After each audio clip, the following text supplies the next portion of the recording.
Agad namang sumabak ang natitirang housemate sa ikalawang round. Ready? Set. Go. Ano ang 69 Na binawasan ng 46. 60. 40. Ah, 69, 46.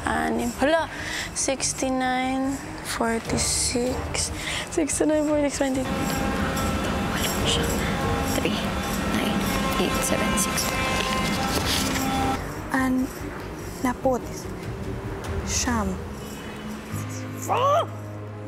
Anim napot. Nawindang po talaga ako. Kaya naman po sana sa math po, kuya. Pero hindi po kasi ako sure, kuya, dun sa numbers po, kuya. Wala, kuya. Mali.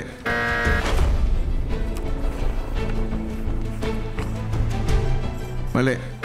Wala, kuya. Kung hirap ang dating leader na si Carmel, si Rave naman, Mali. Ito po. Mali. Ala. Mali. kung mali ang sagot ng ilan, ang patuloy pa rin naguguluhan sa pagiging leader na si Princess, Oh my gosh. Apat na po. Anong mga oras po na yun, kuya, hindi ko po talaga alam yung tamang sagot. 6. Oh my gosh. Hindi ko na alam, bahala na.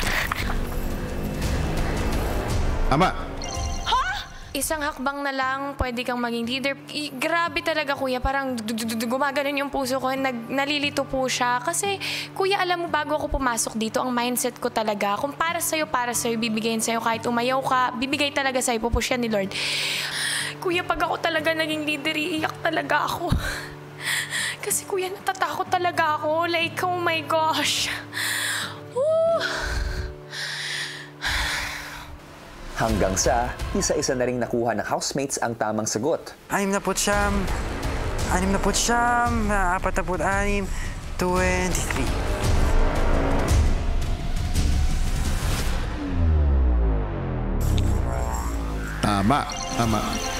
Tama.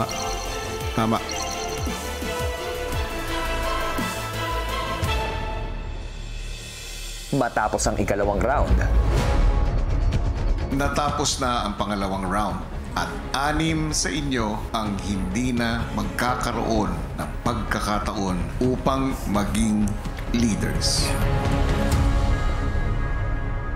matapos ang ikalawang round, ang housemates tinipon ni Kuya para sa resulta. Natapos na ang pangalawang round. Ang mga pangalan na aking babanggitin ay ang 6 na housemates na magpapatuloy sa susunod na round. Ang nangunguna at may oras 25.28 seconds ay ikaw, Sofia. Habang ang nakakuha ng second and third place ay sina Ashley at Joaquin. Ashley. Ay, ha? Habol. Joaquin. What? 3 more. I knew it. Samantala ang nakakuha ng fourth place With 30.76 seconds, ikaw yon, Princess. Sunod-sunod po yung very stressful event sa buhay ko and hindi ko po talaga siya ma-process. Pero in terms po sa pag-iisip na isang hakbang na lang, pwede kang maging leader, pwede kang maging hindi. Yung grabe talaga, kuya, parang gumaganon yung puso ko, nalilito po siya. Kuya, pag ako talaga naging leader, iiyak talaga ako. Kasi kuya, natatakot talaga ako. Like, oh my gosh. Woo!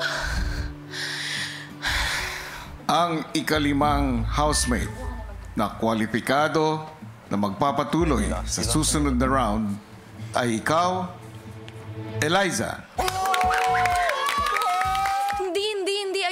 Ayoko. Si kuya. Ayoko po. Natatakot po ako mag-lead.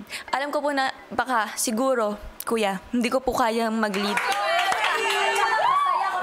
Laban mo, Ellie. Laban mo to, Ellie. Sa puntong ito, isang pangalan na lang ang babanggitin ko. At siya ang kukumpleto sa mga housemates na magpapatuloy sa susunod na round. Kasama ka sa susunod na round, Marco. Sa totoo lang, kuya, parang tinanggap ko na hindi na ako mapapabilang sa 6 na makakapagpatuloy sa next round pa. Dahil parang pakiramdam ko mahihirapan akong pumili. Nangangahulugan na hindi na magpapatuloy sa susunod na round sina Rave, Clifford, Caprice, Lee, Crystal at Carmel. Give chance to others po, kuya. Yun na lang po, kuya. Kasi kuya, nandun pa po, kuya, yung pambato ko po si Ellie po, kuya. May part sa akin na parang sana mas kinalingan ko, sana mas naging focus ako, hindi ako nagpadala sa kaba o sa pressure.